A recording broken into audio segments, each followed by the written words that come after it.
Hey guys, JohnRips here, coming at you with another Spire site chat. We're going for a pretty deep dive tonight. If you want to turn the video up to 1.5 times speed or 2 times speed, if you want to put this on speakers maybe and clean up your desk and the area around you, something like that, we're going to be here a little bit. We're going to be here for a while. So Northern Lion is an excellent YouTube creator. And if you've never watched Northern Lion YouTube videos before, especially his Binding of Isaac series, I think are highly enjoyable.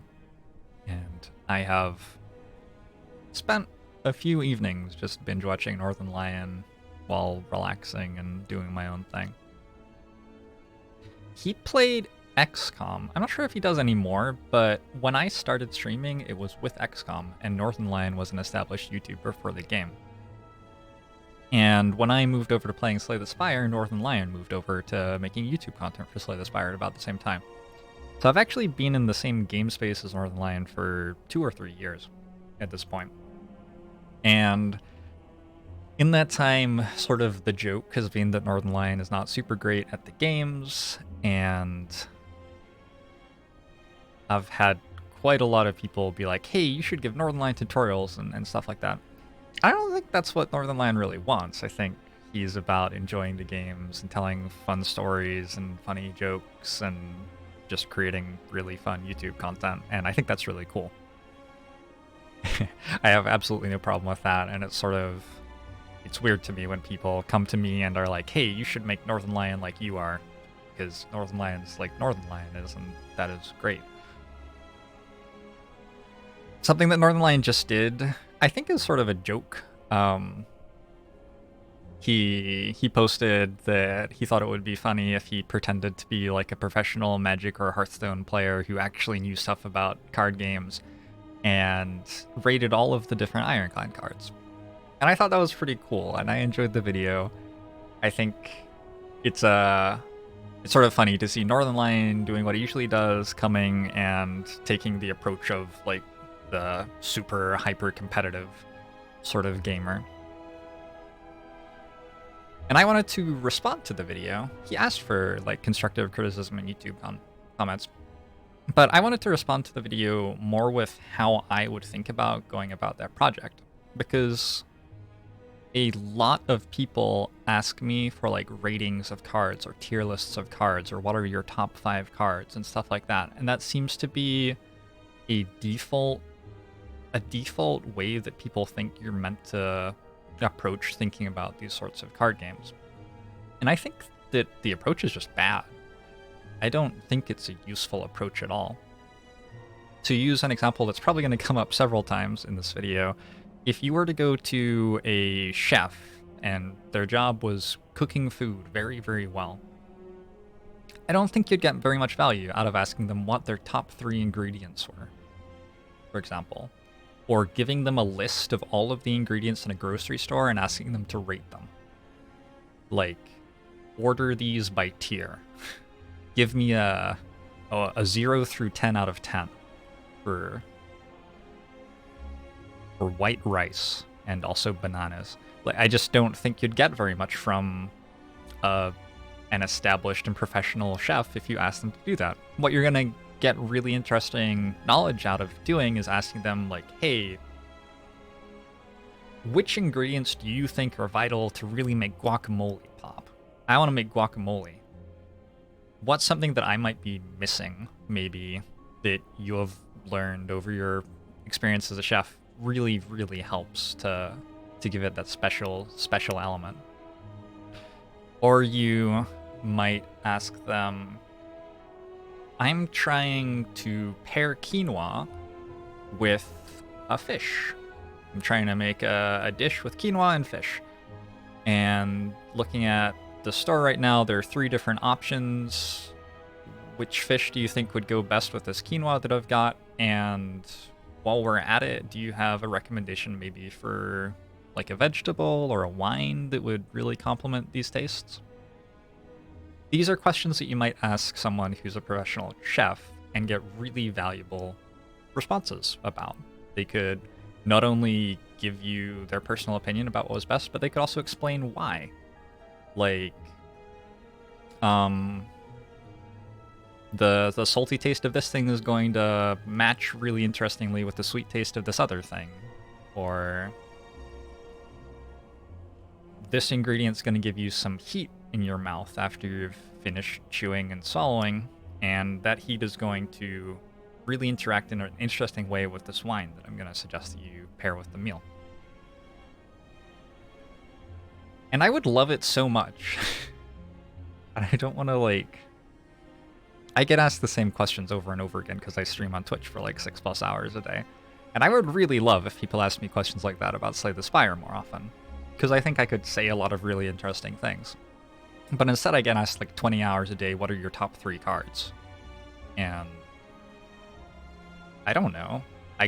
I don't have a top 3 cards. Like, I played 2,000 hours of this game, and the top 3 cards is not something that I've yet found a reason to keep space in my brain for. There's so many other interesting things about this game that I have in my brain instead. So, ratings are snappy, and they're eye-catching, and they're simple, but we need context before we can make ratings useful at all. So we always come to ratings in life with an idea of what we already want. If we want food, we might go look for the ratings of restaurants nearby online, right? But we probably already started with some assumptions, like, I want breakfast, or I want Indian food, or I want something spicy, or I want to go on a nice date, or I want food that's creative. And when you Google your food, you're not just going to look naively at a rating. You're not going to be like, oh, that thing's rated highest of all restaurants in the area. That means that I will eat there for every meal for the rest of my life. That's not how you go about eating food at all. I feel like Indian food means that we look up the best Indian food nearby, and then we try that. If we're going to entertain ourselves for the evening, we think, oh, I sort of feel like a movie. I'm in that sort of mood. So then you look up the movie ratings, and you see the movie ratings, but you're like, I don't feel like watching a horror film right now. I want a comedy. So even though the horror film's rated higher, you go to the comedy instead. Or I don't like that actor in that comedy, so I'm actually going to watch the second best comedy, or whatever. Or often, I think you don't even look at the ratings when you're deciding what movie to watch. It's more like, hey, the advertising for that movie was great. Hey, my friend said this was good. Ratings are like, they are the most banal and frustrating features of a world in which data has just become globalized. 50 years ago, we didn't have all this internet stuff going on. We didn't have all of these companies trying to monetize data and rate things and stuff like that. And I feel like because this space is somewhat new, we're still sort of working out how to do it well. And ratings are an excellent example, in my opinion, of how to do it really badly. So that is my general feeling about ratings. And I hope even if you like seeing ratings of things and stuff like that, you can at least sort of see where I'm coming from and understand why maybe I have more to say than that about Slay the Spire, having played, 2,000 hours of it, having beaten the hard on Ascension 20 more than 90 times at this point. But ratings are especially bad in Slay the Spire because somebody new to Slay the Spire is lacking context. When you look at ratings for food or ratings for movies, you've probably spent your entire life eating food and going to movies. So you have some idea, like, I'm in the mood for a certain type of food, and you can enhance the rating with your own needs and work out some experience that will be useful for you. People coming to Slay the Spire haven't played Slay the Spire before, and there aren't that many games that are like Slay the Spire. Slay the Spire is an interesting blend of like card game, deck builders, and roguelikes. And if you played all those different types of games, you can put together the elements of them and sort of understand what's going on. But it's very unique, and not a lot of people have played all those different types of games. So if I told somebody that Anger was a 5 out of 10 and Inflame was a 6 out of 10, and those numbers are just made up, I'm not actually saying that I mean, what would they even mean if I was saying that? I don't know. Uh, somebody might think, oh, I should always pick Inflame over Anger because it's a 6 out of 10. And Anger is only a 5 out of 10. But that's not the case at all. There are lots of times that you want Anger over Inflame, and lots of times where you want Inflame over Anger in your Ironclad deck. And working out what your deck feels like, basically, is something that new players have to be able to do to get good at Slay the Spire. So even if you're using ratings, a new player still has to start to work out using the food analogy at a point where it's starting to reach breaking point, I feel. My deck feels like breakfast right now. My deck needs to carb load for a run tomorrow. And different cards will be better at serving those different needs. You'll slowly learn that almost everything in Slay the Spire can be right sometimes, but wrong other times. Everyone's different, and there are very few things which have a universally constant evaluation. It's not a game where you come to the game already knowing what you're going to do. You sit down for a run, and as you go through that run, you experience an entirely different run from anything you've ever played before, and the solutions to problems are going to be unique accordingly. So, like I just said, if you're going for a long run tomorrow, you might be planning to carb load so that you have energy to make it through the entire run. Similarly, if you're in a Slay the Spire run, you want to eat the right sort of food. You want to add the right sort of cards to your deck for the situation that you're in right now. If you need to be able to kill Gremlin Knob next floor, you want to add damage cards to your deck, because Gremlin Knob gains strength if you play skill cards. So you don't want to add skill cards to your deck, you want to add damage cards which are attacks to your deck. You're not going to be able to successfully block against Gremlin Knob in Act 1, because every time you play a block card, Gremlin Knob gains strength. And you don't want to play cards like Flex or Spot Weakness, really, to beat Gremlin Knob, because doing so will make Gremlin Knob gain strengths.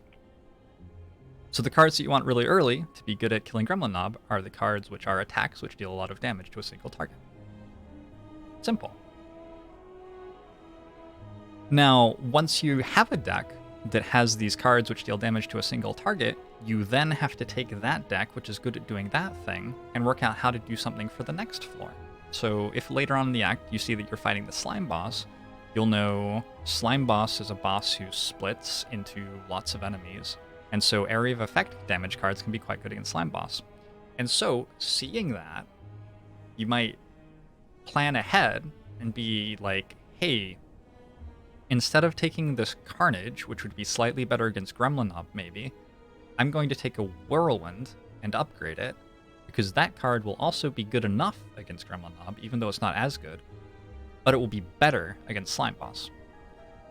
You might start to think about those sorts of things and stitch together a plan for an entire run. Because you also have to think, as an extension of this idea, I could add 5 attack commons to my deck right now and be really good at beating Gremlin Knob. But are you going to be good at beating the champ if you do that at the end of Act 2? Like, by the time you get to Act 2, those 5 damage commons you add to your deck are going to be weighing you down. They're not going to be doing the jobs that you need to do anymore. And you would have actually been better served to try to get 1 or 2 really high impact attacks into your deck to kill Gremlin Knob, and then to start pivoting to deal with the other problems that you face over the course of the run. Looking at ratings again, if you were to ask me to rate Flex on a scale of 1 to 10, or 0 to 10, I'd probably give you like a 2 out of 10 for Flex, maybe. And you might follow up by saying, oh, Joan Ribs thinks that Flex is really bad. And maybe you'll even go, like, you'll be talking with your friend, they'll be like, I love Flex, and you'll be like, oh, I was watching Joan Ribs, the streamer, and he says Flex is really bad, you shouldn't take it. But there's no value at all. And this is a life lesson that I actually think is pretty important, and I don't want to be pretentious and tell people how to live their lives. But this is something that I worked out in my 20s, and it was really important to me to work it out. There's no value in not liking something, really at all. If I decide that I don't like a certain type of music, so the example I give in the slide is country music, if I decide I don't like country music, I don't get anything out of that. Now, if I work out that country music isn't my favorite music all the time, but when I'm driving, sometimes I get in a mood where I could enjoy some...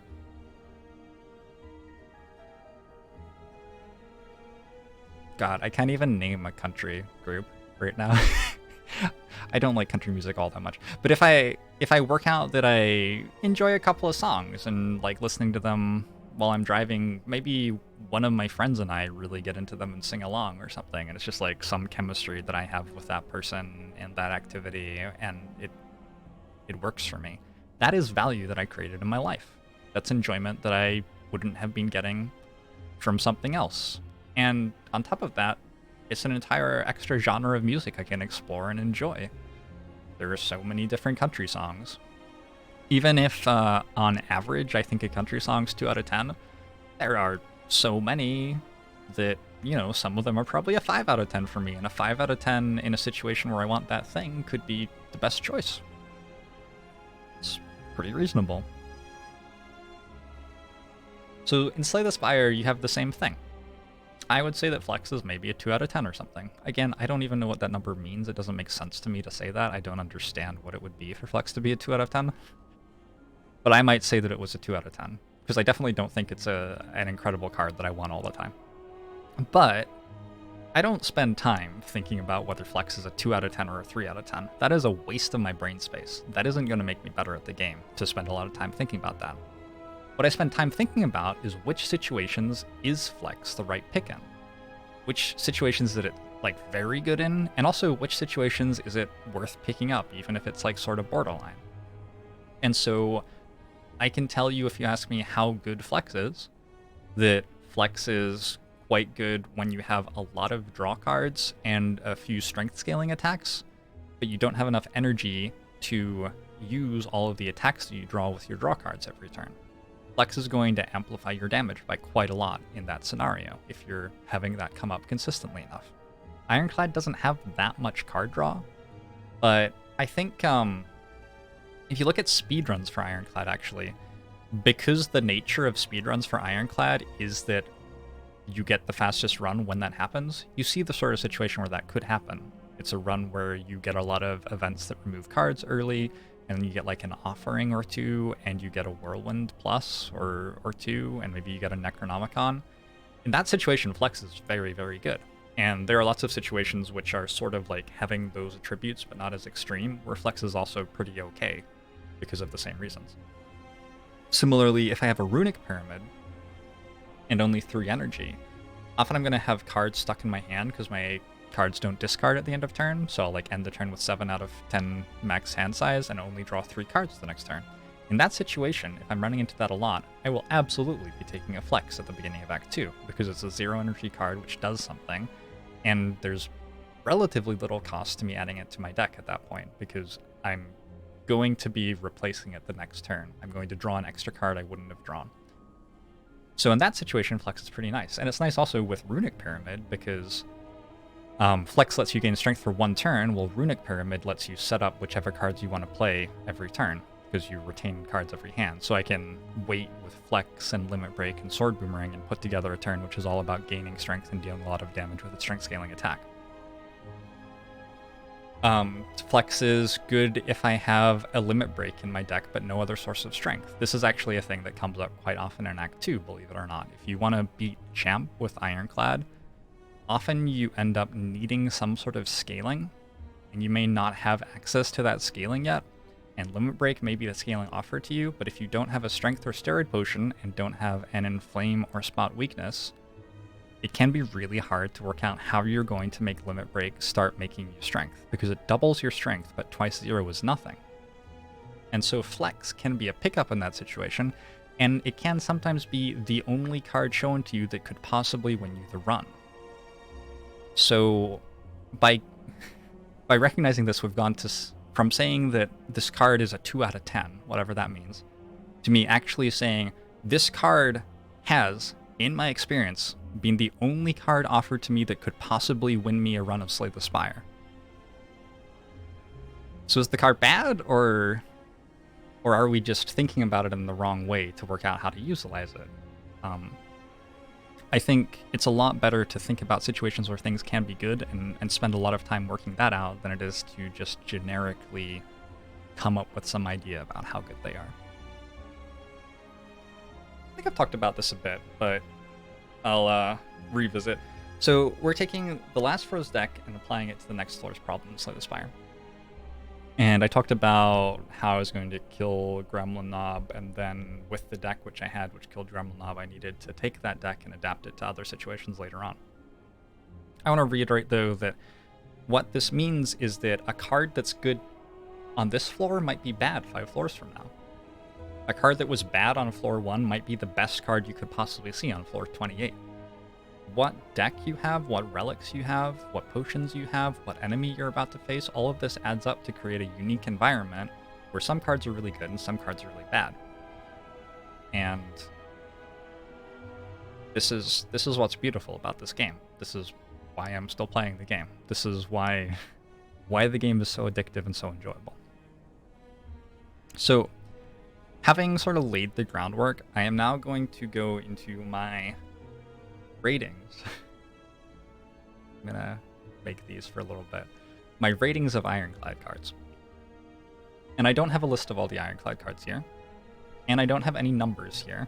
And I don't even have a list where some are higher than others. So if you're hoping for actual Ironclad ratings, you're shit out of luck, unfortunately. But hopefully I have something that's more useful to you. What I'm going to do is I'm going to look through all the jobs that you're normally asked to do by different fights, and which different cards can do for you. And I'm going to say why that job's important, what sort of situation you need it in, how much of the deck you want to contribute to that job, perhaps, and which cards are good options for performing that job. So, for example, we have single target damage. I think this is the simplest job in the game. At the start of the game, Ironclad has a bash and 5 strikes, and all of those cards do nothing but single target damage. The only thing that they do is when you play them on the enemy, they deal damage to it.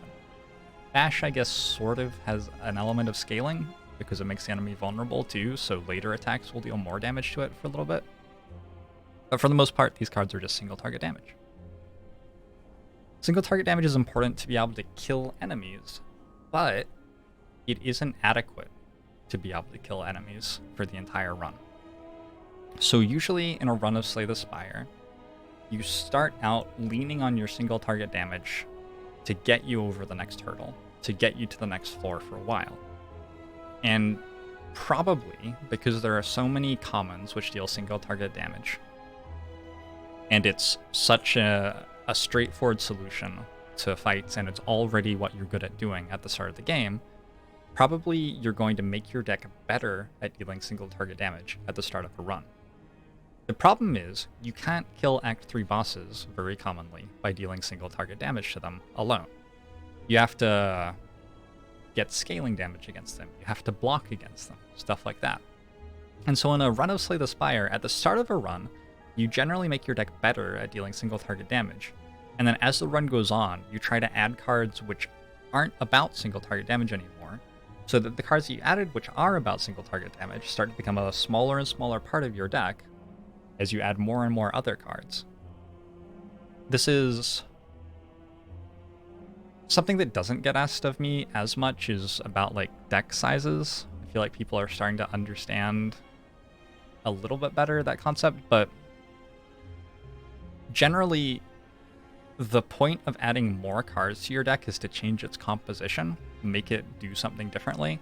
And if you have to invest really heavily into making your deck very good at single target damage early on in a run, like say I'm in a silent run and I have to fight some elites and I don't get offered great damage cards, so I have to take like 3 or 4 of them, my deck now has a large component of it which is about single target damage.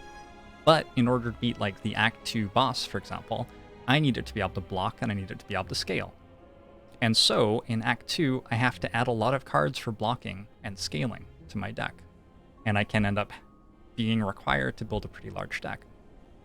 If my silent deck gets a glass knife really early on, so it can deal 24 damage with 1 energy, I don't need to worry quite as much about adding a bunch of cards to my deck to beat Gremlin Knob and Lagavulin. And when I enter Act 2 with a deck which just has the one glass knife and maybe one other like quick slash or something, and maybe I've removed a couple of strikes even, I don't have to go as crazy about trying to overload the deck with the cards for other jobs in order to compensate. And so I can end up keeping a deck which is a little bit smaller. This was perhaps a tangent that deserves its entire own video, but basically what I'm trying to say is that single target damage is something that you try to get good enough at doing at the start of the game, but you try to get good enough at doing it in a way that doesn't completely ruin the rest of the run for you.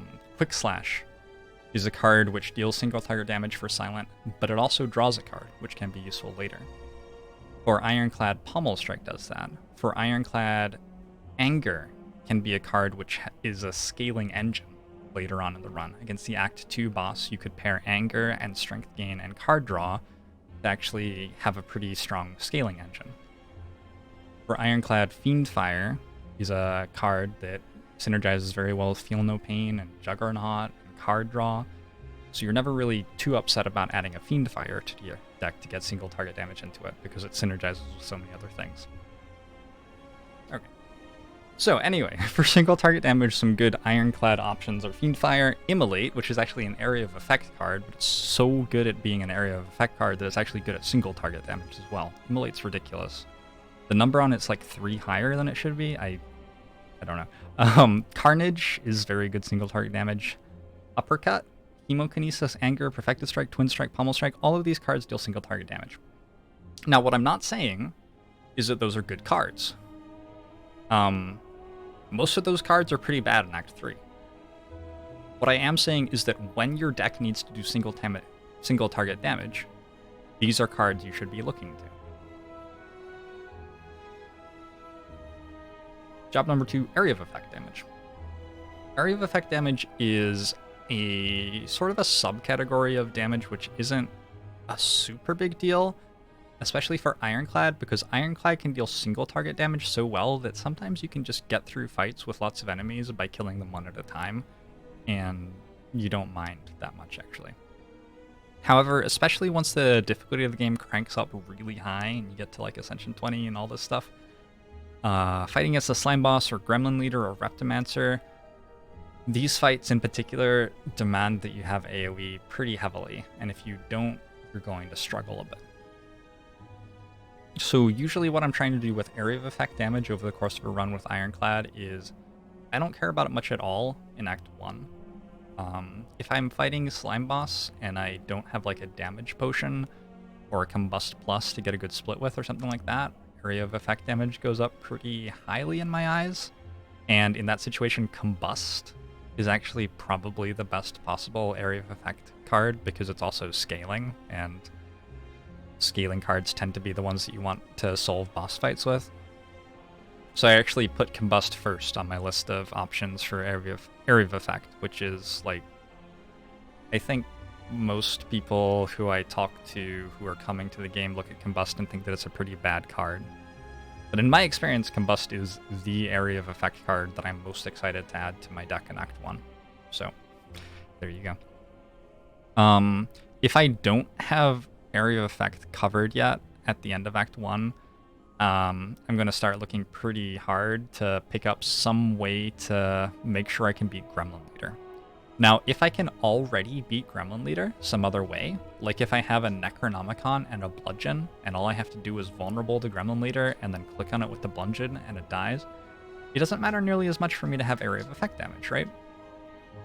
And so there are some situations in which you can recognize that the only reason you need to do a certain job, you don't actually need to do that job for it. You've got a different solution already, and you can skip over area of effect damage entirely. I've had runs where I've skipped over Mitigation entirely because I had relics that did it for me, basically.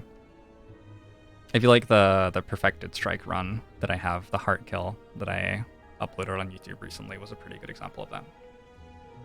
So good options for area of effect damage: Combust, Immolate, Whirlwind, Cleave. If I'm putting a Cleave in my deck, I'm usually pretty upset. It's a pretty low impact card. And something that Combust, Immolate, and Whirlwind all do is for one card, you get more than like a little bit of AoE output. So Combust goes off every single turn for the rest of the fight. And that means that it's dealing AoE just constantly. If you're against Reptimancer, especially, Reptimancer keeps summoning minions, right? Or Gremlin Leader does as well, keeps summoning minions. And so having the AoE going off constantly counters that for you. It's a really good approach to winning that fight without taking a lot of damage. Immolate lets you sink 2 energy into dealing AoE damage at a really good exchange rate. Generally speaking, by the time you're looking at these sorts of cards and really caring about this job, you're probably wanting to block for a little bit of energy in your turn. And so dealing 2 energy worth of AoE damage and then blocking for 2 energy tends to be a pretty sweet approach to a turn. And so Immolate sits really nicely there, and it gives you a really good exchange rate on the energy. It deals 21 damage for 2 energy, or 28 when upgraded, which is better than the exchange rate you get on Whirlwind. That's why Immolate is better than Whirlwind here. Also, you might note that the fights that I listed where you care about AoE damage, they're not fights where the burn from Immolate matters that much. And so if you're in like an Act 3 boss fight, you may not play Immolate. You may have other cards which are more useful to be playing. And so the drawback of putting a burn in your discard pile from Immolate just doesn't matter as much. Meanwhile, if you're playing against Reptimancer or Gremlin Leader, these are fights where you really need to make your output very high early. You're not going to beat those fights by scaling, most likely, because they're just terrifying on like turn 2, 3, 4. You can have some absolutely terrifying turns if you're spending your time like playing Barricade and trying to play block cards instead of dealing AoE damage. And so in those fights as well, the fact that a burn is in your discard pile, that is a distant problem usually in those fights. Often the fight's completely over by the time that you get to your discard pile for the first time. Whirlwind lets you sink a bunch of energy into AoE damage, but typically I find it to be a little bit lackluster on Ascension 20. I think Whirlwind's better on lower difficulties because there's this binary thing with Whirlwind where if you can kill all the enemies by spending all of your energy on it, it's really, really good. And you can't on Ascension 20 almost always. But on Ascension 0, commonly you can. And so on Ascension 20, if you Whirlwind for 4, all the enemies are left on 5 hit points, they attack you for 40, and you've taken 40 points of damage. Not great. On Ascension 0, when you did that, all the enemies died, and you leave the fight with a flawless fight. Whirlwind, I think, is a card that's a lot more valuable on lower difficulties than higher difficulties. That's my opinion as someone who hasn't actually played lower difficulties that much recently, but that's my thought. Scaling damage is the third damage-based job. So sometimes Immolate and Perfected Strike or Carnage or whatever are just not going to get you there. Sometimes the enemy has 480 health or 800 health if it's the heart, right? And so you have to work out some efficient way to deal that sort of level of damage. And doing that's a little bit more complicated. The concept of scaling your deck and putting together different cards and relics to perform some job on turn 6 or 7 is a lot more complicated than the concept of doing something on turn 1, 2, or 3. Like on turn 1, 2, or 3, you haven't played a ton of cards yet, you haven't drawn all the cards in your deck. It's simple enough to like say, okay, Whirlwind deals a bunch of AoE damage, and understand that, and that's what it does. But on turn 5 or 6, it's like, well, half of the time I will have gained 20 strength by now, but sometimes I'll only have gained 5 strength by now. Sometimes I will be able to draw block cards in the right turns and I'll still have 50 health left, but other times I won't draw block cards in the right turns for this fight and I'll only have 15 health left at that point. There are all sorts of different iterations and scenarios that you have to be thinking about and trying to build a deck to manage all of the things that can happen in between turn 1 and turn 5 of the fight. So scaling damage is complicated. And also, you have time to see all of the cards in your deck by turn 5, usually, so you can actually add the cards together. So For example, in good options for scaling damage, I have Juggernaut plus Feel No Pain plus Corruption. That is 3 different cards. But they're all powers, so all you have to do is draw them and play them when you draw them. And once you've done that, every time you play a defend, it will exhaust because of Corruption. Well, it makes block because you play it. Then it exhausts. When it exhausts, it makes more block. It makes block again with Feel No Pain. And then Juggernaut goes off twice. If it's a Juggernaut plus, you just dealt 14 damage with a defend for 0 energy. This combination of powers is not completely unreasonable to get, and on Ascension 20, this is one of the most ridiculously strong damage engines that Ironclad has available to it. It's the damage engine that just murders the heart, basically. It's quite a lot easier to put it together than something with Limit Break, because the cards that I just listed, other than Juggernaut, these cards are really good at blocking. They're, like, Corruption plus Feel No Pain is actually the best way to block in the game, pretty much, for Ironclad. And so you're just adding 1 Juggernaut that costs 2 energy to the strongest block engine in the game, and all of a sudden you're ending up with the strongest damage engine in the game. This is a way to scale in a way that's very, very, very strong. Spot Weakness in Flame, Limit Break, and Sword Boomerang, or Heavy Blade, Twin Strike if you have to, or Anger plus card draw, is another way to scale damage. You can have like Barricade or Calipers plus Entrench plus Body Slam. That's a way to scale damage for yourself, which is sort of nice because it creates block for you too, but is pretty difficult to set up. Rampage is a way to scale damage. Rampage typically is a way to scale damage which is good enough for Act 2 boss fights, but is pretty slow once you're getting into Act 3 and Act 4. So Rampage is a card which, like, you can take as a front-loaded damage, single target damage card for Act 1, and it's fine at, like, killing Gremlin Nob or Lagavulin, for example. And then you can ask it to perform the job of scaling damage in Act 2, and it can be fine at killing the Champ or Automaton for you. And then by the time you get to Act 3, it starts being a card that's not really performing jobs up to the level that you need anymore, unless you have a crazy deck that supports Rampage very well, which just doesn't come together that often. But the value that it had in Act 1 as a damage card and Act 2 as a scaling card more than makes up for the fact that by the time you get to Act 3, it's probably not one of the above average cards in your deck anymore. That's fine. It did its job. So understanding how your deck will scale requires understanding how all the cards and relics fit together. It can take a while to get a good grasp of it. And on top of that, I'd say, like, you have to understand how much to scale it. If you aim higher than you need to, if you aim for a deck that scales to a point where it's just absolutely annihilating Time Eater on turn 10, you're probably dedicating too many cards and too many resources to turn 10, and not enough to turn like 1, 2, and 3. Doing that will probably mean that you take more damage than you should be in hallway fights and actually set you behind and possibly lose you the run. There are 6 slides left. There are 7 slides left.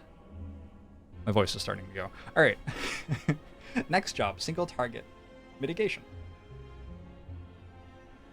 Probably no surprise to anybody that you get attacked by enemies. Some of you who have only watched Slay the Spire by watching people speedrun Ironclad or play Ironclad on Ascension 0, though, might be surprised to hear that you should probably try to block when the enemies attack you.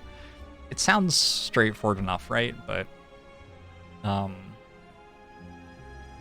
yeah, I have seen players of this game who really do not enjoy blocking on Ironclad, and if you're a speedrunner, that makes sense, because you don't win the game in a world record time by blocking.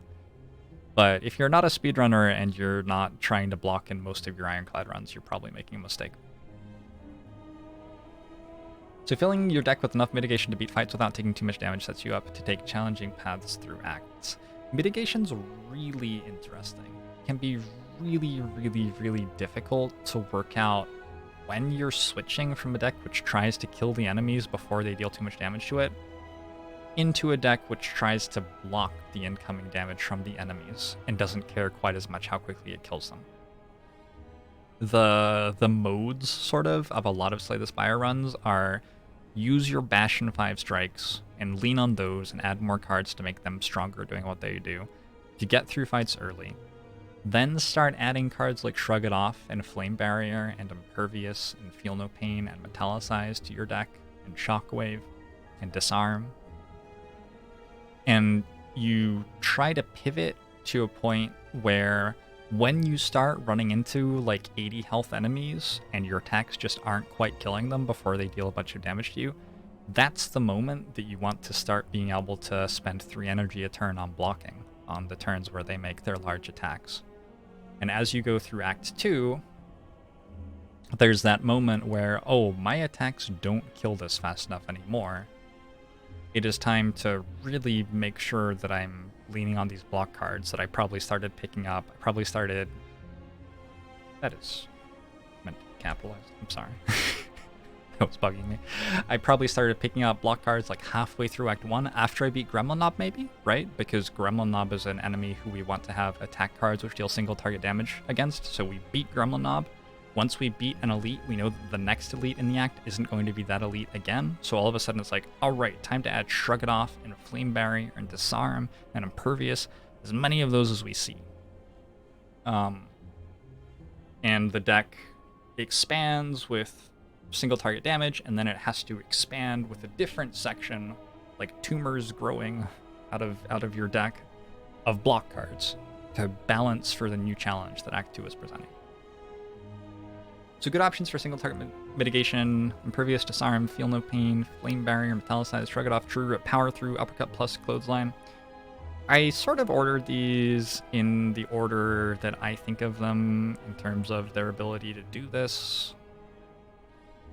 I want to point out that Disarm, Feel No Pain, and Metallicize are all scaling mitigation as well, and True Grit sort of is too. Those cards can be really strong. Very, very strong. And Impervious is definitely very strong too.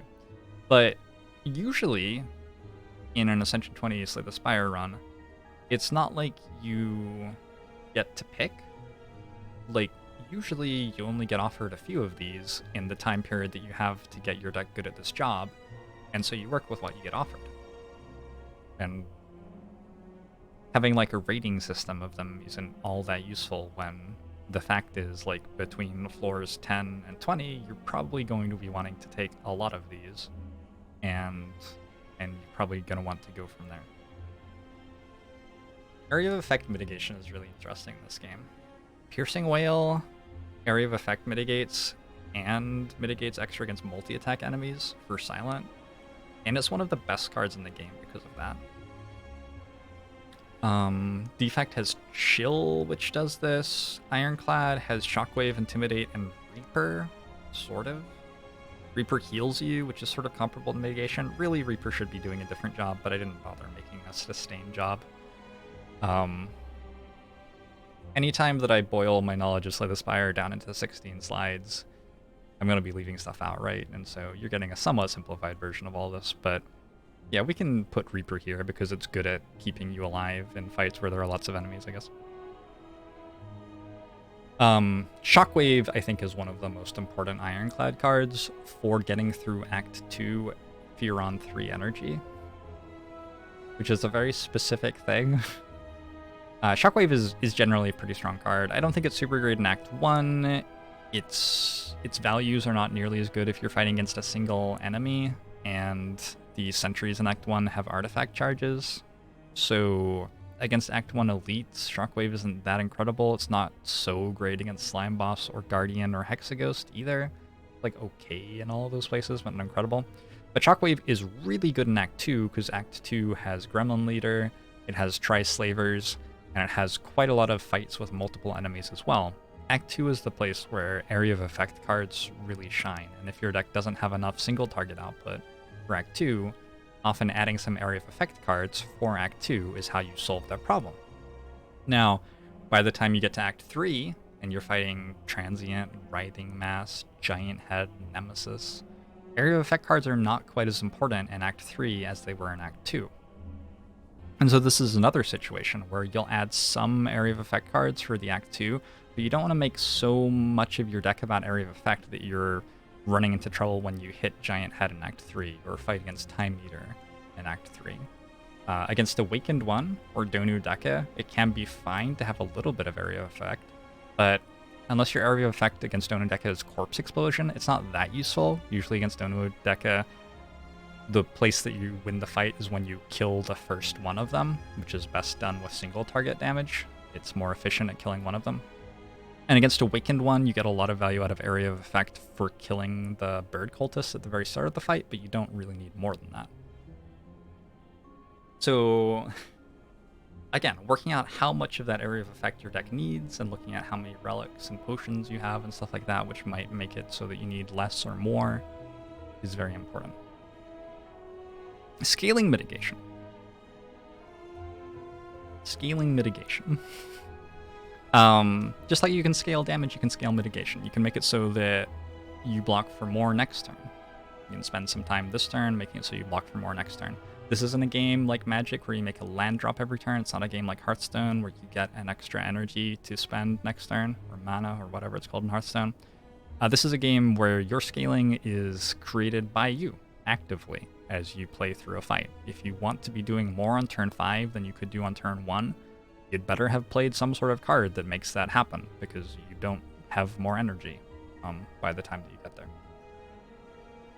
So, scaling mitigation, good options: Disarm, Feel No Pain, Shockwave Plus, Metallicize. Notice that Shockwave Plus isn't like, it doesn't scale forever, but if you play Shockwave Plus on turn 2, then on turn 5, the enemy is still attacking you for less. So, Shockwave Plus is like, sort of temporary scaling, a power spike, if you will, something like that. Gives you a timing window. I don't know. There are lots of ways to say that for other games, but right here in this slideshow, I'm just presenting it as scaling naively. Okay, so we've talked about damage, and we've talked about mitigation, and we've talked about single target AoE and scaling for both of them. Next up, we got to talk about card draw manipulation. I just listed 6 different jobs, right? And you draw 5 cards per turn usually. So if you're trying to get cards into your deck that can do all of these different things, and you need to draw them on the right turn to do the job that you need on the turn where you need it, like sometimes you need to play Impervious because you're getting attacked for 40, but sometimes you need to deal 50 damage because the enemy is buffing itself. That's going to be really hard to do unless you have some cards or relics to help you do it.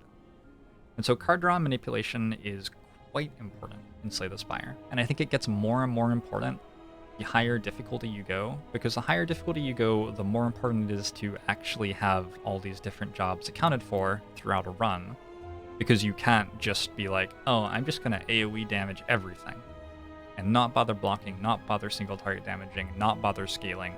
I'm just going to AoE damage everything in this Ascension 0 run, and that's going to win for me. You can't do that. At Ascension 20, you will lose. You can do it. You will win 1 run in 200 or something, but you'll lose the other times. So card draw manipulation are very important to let you find the cards that you actually want to play on the turns where you actually want to play them in a deck which has had to respond to a lot of different threats and adapt to lots of different problems. Good options for Ironclad, offering Battle Trance, and those are like the very, very premium front-loaded ones. And after that, it's actually really hard for Ironclad to find good methods to do this. Silent has like backflip at common, and well-laid plans is very good card manipulation. Defect has compile driver, cool-headed, which can be upgraded pretty easily, both at common. Ironclad does not have much access to this, and that is a problem for Ironclad. And you need to play Ironclad accordingly. It means that Battle Trance, which is a pretty good card on any class, I would say, but on Ironclad, it means that Battle Trance is like a you take this over just about anything sort of card, because it is so important to get some card draw into your deck, and you just don't. Battle Trance is an uncommon and offerings are rare. Like, you just don't expect to see many opportunities to get good card draw in there. Shrug It Off is a block card, so if you have a Ghostly Armor in your deck instead of a Shrug It Off, Ghostly Armor is going to block for slightly more, but you won't draw an extra card with Ghostly Armor. So having Shrug It Off instead of Ghostly Armor is going to help you play a deck which can get to the cards it needs to play every turn. Note that adding a Shrug It Off to your deck doesn't make you draw the card you need faster, though, because you have to draw the Shrug It Off, and then when you play it, you draw one card, but you paid one card draw to draw the Struggle to begin with. That's an important thing to realize. This isn't a game where there's like a 40 card deck minimum size or whatever, where choosing to put Shrugodoff into your deck instead of a different card would mean that you drew a card and accelerated through the deck faster. This is a game where you can choose to just leave a card out and accelerate through the deck faster because there aren't as many cards in it. So yeah, because of that, Warcry unupgraded is pretty mediocre. It draws a card and puts a card back on top. So you draw one card, then you... Wait, this is -1. So you had to draw a card to play Warcry. So you're at -1 card drawn so far because you drew Warcry. Then you draw one card with Warcry, and you put a card on top. -1 card draw again. So Warcry is actually -1 card draw net. Which is not going to accelerate you toward the cards you want to play. Warcry Plus, on the other hand, drawing 2 cards with that makes it well worth having, and the fact that you put a card back on top can actually be very valuable. You can utilize that plus Havoc to like put a demon form into play for very low energy, for example. That's a synergistic combo that you might end up with in some Ironclad runs, which can be very strong. You can use it to put an Impervious on top so that you can play Impervious next turn if you draw Impervious on a turn where you don't need it. It's a very fun way to manipulate cards, and a useful one for Ironclad to have access to. It's actually valuable enough that sometimes unupgraded Warcry can be good, even though it's like you're taking such a bath on cards drawn on that card. Burning Pact draws cards. Another thing that Burning Pact does is it exhausts cards that you don't want later in the fight, and that really matters. In fact, True Grit should probably be on here. I'm going to add True Grit right now. True Grit Plus, probably, so that you can target the card that you want. True Grit Plus, if you draw a hand with a strike in it and play True Grit Plus, because you need to block that turn anyway, you can exhaust the strike, and now you don't draw the strike later, and so you're manipulating your deck to let you draw cards that you need on later turns. And that sort of creates card draw and definitely creates card manipulation too. And then Evolve, Brutality, Dark Embrace. These are excellent ways to draw a lot of cards, but they're very slow. They're very, very, very, very, very slow. And so those are ways to draw enough cards to win boss fights, but they're cards where you have to be getting ahead early to like be happy about getting them into play. One way that could happen would be you might get a Bag of Preparation, so you had a 7-card starting hand, and then get an upgrade to Brutality. Brutality Plus is innate, so it's in your starting hand, and it costs 0 energy. So you end up with only 6 cards in your starting hand, but that's probably still enough for turn 1 most of the time, and you get to get Brutality in play and draw 6 cards every turn for the rest of the fight. That's a cool option. Dark Embrace is just so strong with Corruption that you will be very happy to have access to it there. Evolve can be super strong if you're playing a deck which puts wounds in it. So if you have like a Power Through, for example, creates 2 wounds. Evolve Plus especially can make you a late game draw engine, or a late fight draw engine. It can also be strong against enemies with statuses in your deck. There are lots of those. Okay. So Ironclad has little access to front-loaded card draw compared to Silent and Defect. I think Ironclad might actually have more access to scaling card draw than either of those classes, which is sort of weird. I'm not sure that the card pool of Ironclad really wants scaling card draw that much. So I guess that's something that you have to deal with when you're playing an Ironclad run.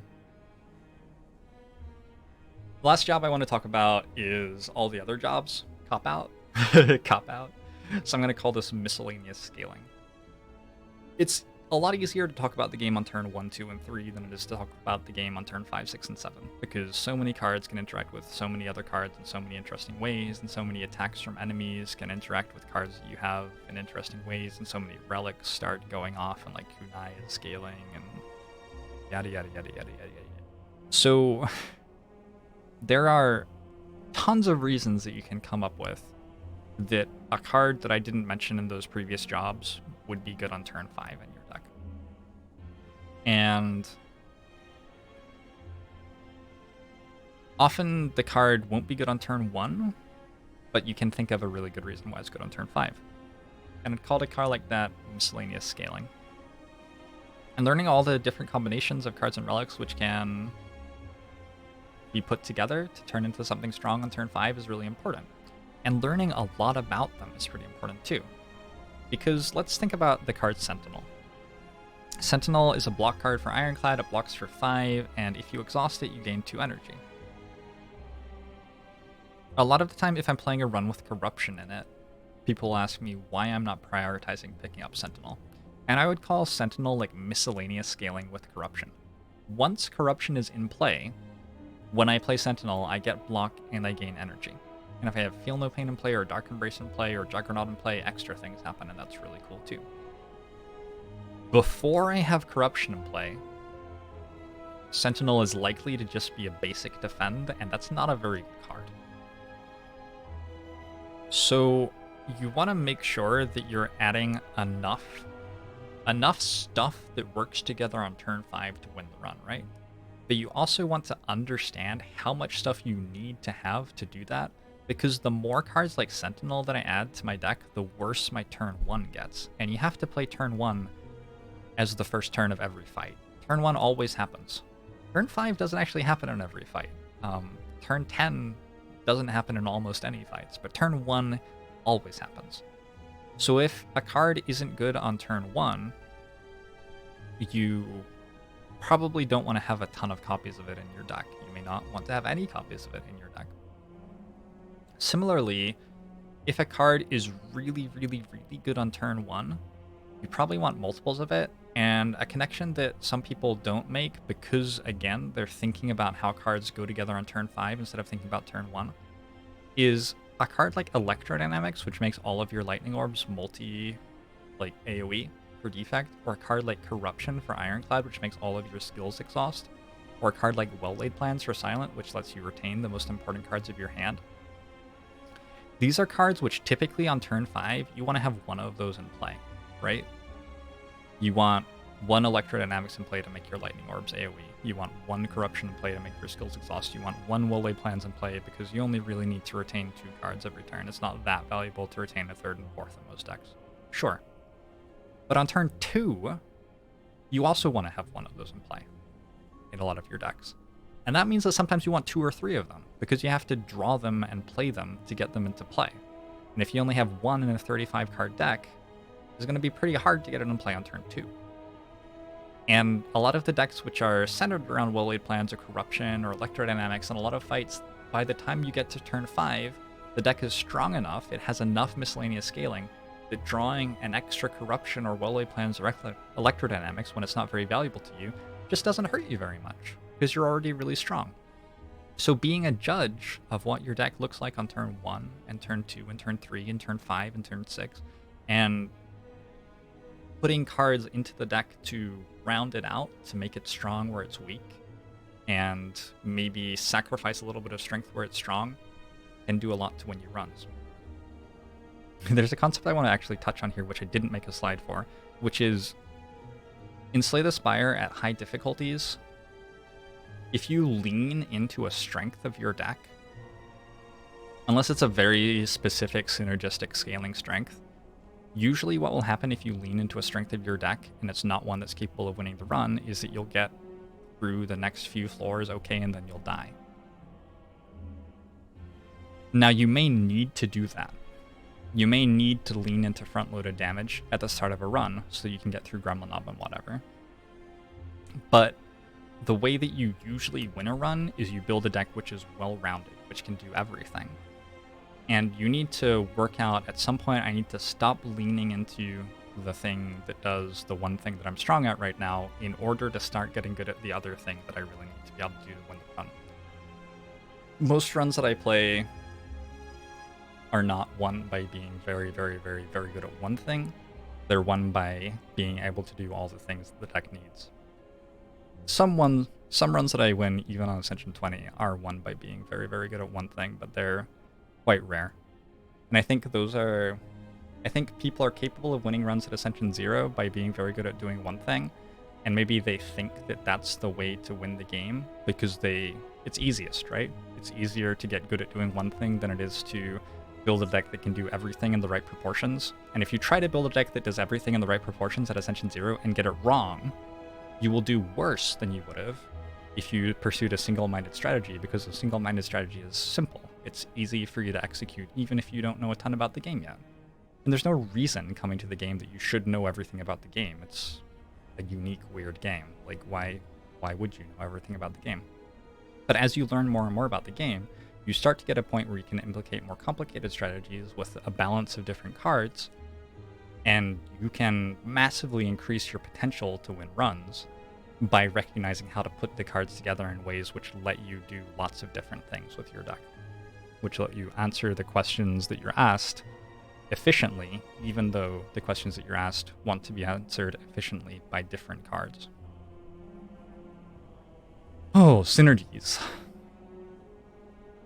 Synergies are a thing which, if you play a constructed deck builder, you're probably pretty familiar with building around synergies. And synergies are certainly a thing in Slay the Spire, but synergies are a secondary concern to fleshing out your deck to be able to be good at the jobs that it has to do. So let me give you an example. I think Ironclad's actually a really good class to give an example of this on. People might be sitting at home thinking, Jorbs keeps talking about corruption or something, and I haven't played corruption a lot myself. Corruption seems scary. What if I exhaust all my skills and run out of stuff and what have you? And maybe you'll go try a corruption run, and you'll be like, I'm gonna put skills in, I'm gonna put sweet cards which have exhaust synergies like Feel No Pain and Juggernaut, and that's gonna be my deck. And that's cool, and that'll win sometimes, especially if you find a dead branch. But you don't have to only do that with those cards. If you have like Corruption, Feel No Pain, Juggernaut in your deck, then you're going to have a ridiculous deck on turn 5 because of how those 3 cards interact. The other cards that you add can do the other jobs instead of synergizing with those 3 cards. So you can add Combust to that deck. Combust doesn't synergize at all with Corruption, Feel No Pain, or Juggernaut at all, but it deals AoE damage. And your deck needs to deal AoE damage, especially on like turn 1, 2, or 3. You need to deal AoE damage sometimes. You need to be able to block with Impervious or Flame Barrier or something sometimes. And you'll get to a point where your deck is really strong on turn 5 with your Corruption, Feel No Pain, and Juggernaut, but along the way you can have plenty of cards in your deck that are useful for beating the Tri-Slavers. We have an Immolate, hooray. Or they're useful for dealing with multi-attack enemies. We have 1 copy of Disarm. That's awesome. Probably take as many copies of Disarm as you're offered, usually in Slay the Spire. That card is really good. That's one of the things that's almost a universal. How about that? So, yeah, the primary thing to consider when selecting cards is how you're making your deck good enough at the jobs it has to do. And the secondary consideration is how one card matches up with other cards, or the relics you have, or the enemies you have to fight. That's a sort of synergy that you can care about. AoE damage synergizes with killing Slime Boss. You can think about that in the same sort of way as you think about the card synergies. That's a secondary consideration, though, generally speaking. So working out how to fit synergies into decks can help you close out runs, and working out how to solve problems that you have right now in ways that both solve the problem and build toward a synergy for later is a really valuable thing to start learning how to do. But if you ignore your immediate concerns and just try to build a synergistic deck, you're going to die a lot. And so it's a balancing act. You want to solve problems now with solutions which can be synergistic later, but it's not at all the case that everything you do has to be synergistic with stuff that happens later. Not at all. And then relics and potions and hit points do things too.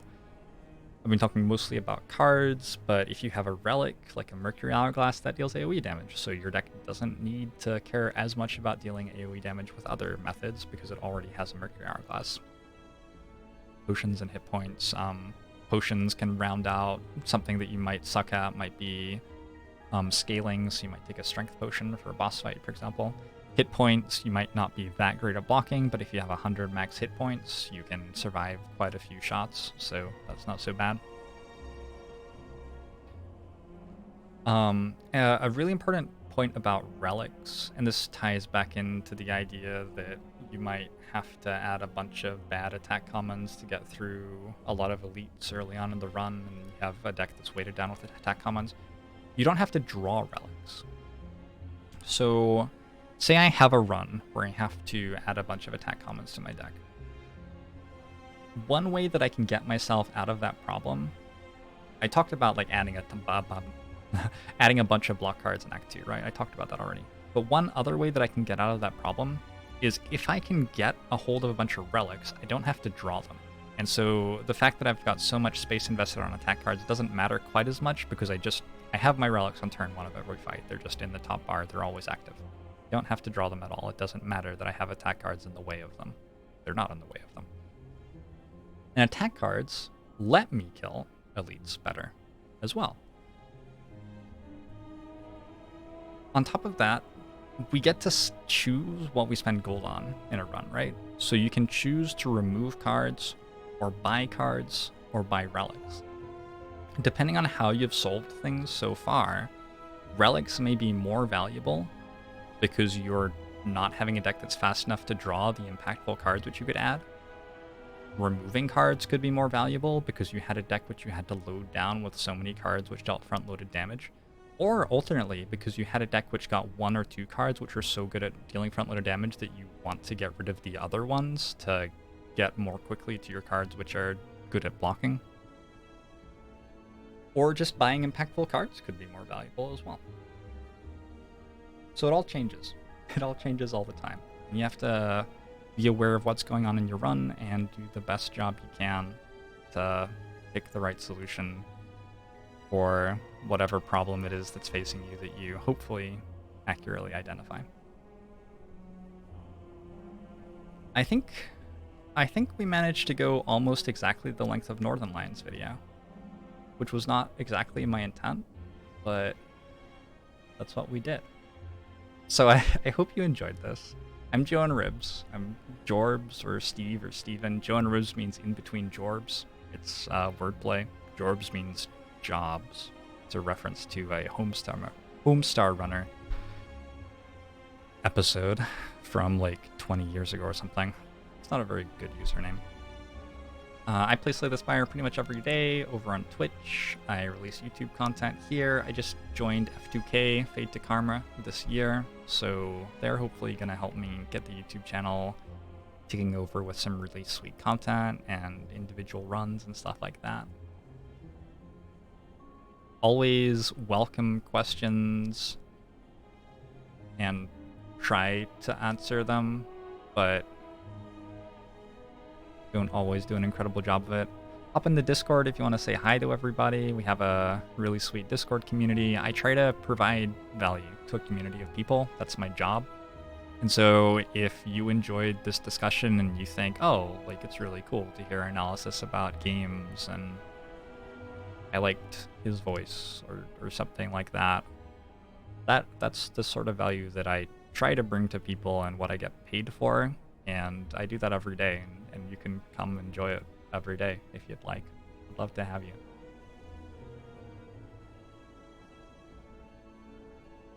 At this point, I'm not even sure if I'm self-promoting or ranting, so I'm gonna wind the video down. Thanks so much for checking out my Ironclad card review, and I hope to see you next time. Bye-bye.